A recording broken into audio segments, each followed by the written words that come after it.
The book of the prophet Malachi. He lived about 100 years after the Israelites had returned from their Babylonian exile, and his message was directed to the people who had been living in Jerusalem for some time now. The temple had been rebuilt a while ago, and things were not going well. Just remember the stories from Ezra and Nehemiah.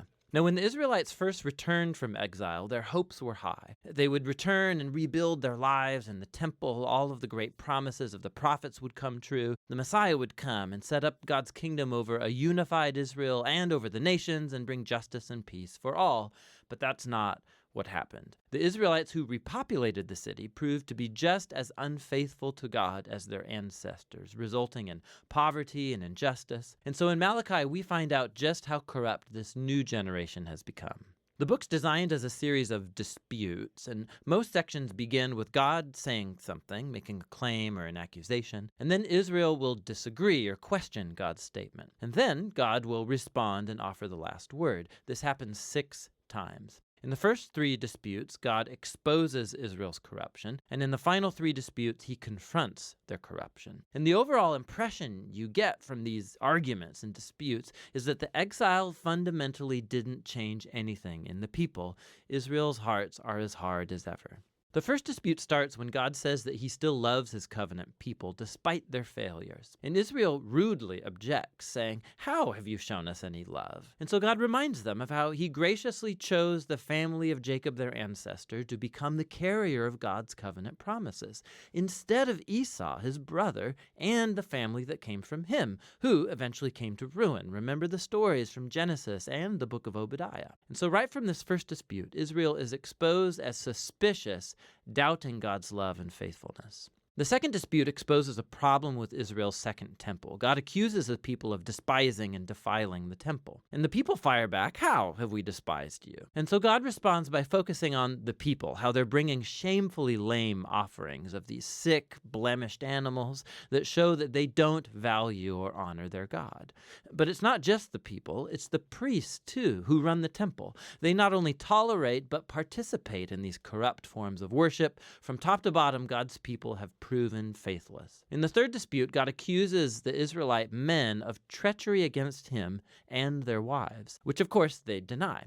And God exposes the toxic combination of idolatry and divorce taking place. You have Israelite men marrying non-Israelite women and then adopting the worship of their wives' ancestral gods into their homes. Remember the story from Nehemiah chapter 13.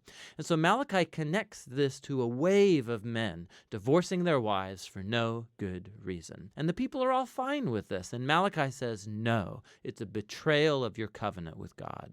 And so Malachi transitions into the second set of disputes that confront Israel's rebellion. So the fourth dispute begins with the Israelites accusing God of neglect, saying, "Where is the God of justice?" They see injustice and corruption abounding, and God seems to do nothing. So God responds by saying that he'll send a messenger who will prepare the people for God's personal return in the day of the Lord. He will come like fire to purify his people and to remove idolatry and sexual immorality and injustice so that only the faithful remnant is left to become his people. In the fifth dispute, God calls the people to turn back to him, to which the people say, "How can we turn back?" And so God confronts their selfishness. He shows how they've stopped offering a tithe of their income to the temple. Now, that word tithe just means 1/10. It's the amount of their income and produce that the Israelites were to annually donate to support the temple and its priests. The practice is laid out in different parts of the Torah. Now, we know from Malachi and from the book of Nehemiah that the people were neglecting this responsibility. And so the temple was falling into disrepair. And so God confronts them. He says he wants to bless them with abundance, but only if they're going to be faithful. In the final dispute, the people accuse God and say that it's pointless to serve him. They observe wicked, prideful people succeeding in life, and God does nothing. And God's response, for the first time in the book, is not a speech, but rather a short story about the faithful remnant in Israel, people who fear the Lord, and they love to get together and talk about how to honor God and serve him. And so God orders that a scroll of remembrance be written for these people so that they can read the scroll and remember God's character and promises. Malachi, he's reflecting here on the divine gift of the scriptures, how they point us to the past to remember what God has done in order to inspire faithfulness and hope for the future. which leads to the conclusion of the book. It picks up and develops the imagery of the fourth dispute about the coming day of the Lord, but it develops it further. God says that he's appointed a day of purifying judgment that will consume the wicked from among his people. But what the conclusion adds is the future of the faithful remnant, because for them, the day of the Lord is not a threat, it's a cause for joy. It'll be like the rays of the rising sun that bring healing and life and hope for the future. And so Malachi's disputes come to a close, but there's still a bit more to this book. The final 3 verses, they're not part of the disputes, and actually they function like a concluding appendix, bringing closure not just to Malachi, but to the whole collection of the Torah and the prophets. So first, the reader is called to remember the law, or the Torah, of my servant Moses. This recalls the story and the laws of the covenant that you find in the first 5 books of the Bible. But then we hear this summary of the books of the prophets. I will send the prophet Elijah before the day of the Lord, who will restore the hearts of God's people.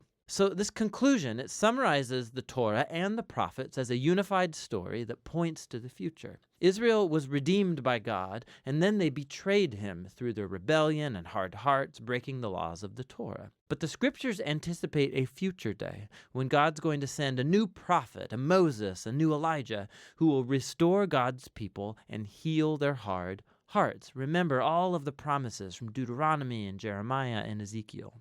And so this concluding appendix presents the scriptures as a divine gift to read and to ponder and to pray over. They tell the truth about the human condition, about our selfishness and our sin.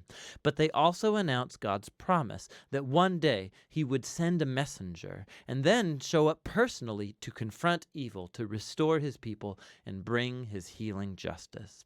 And it's that future hope that Malachi and the Torah and all of the prophets are about.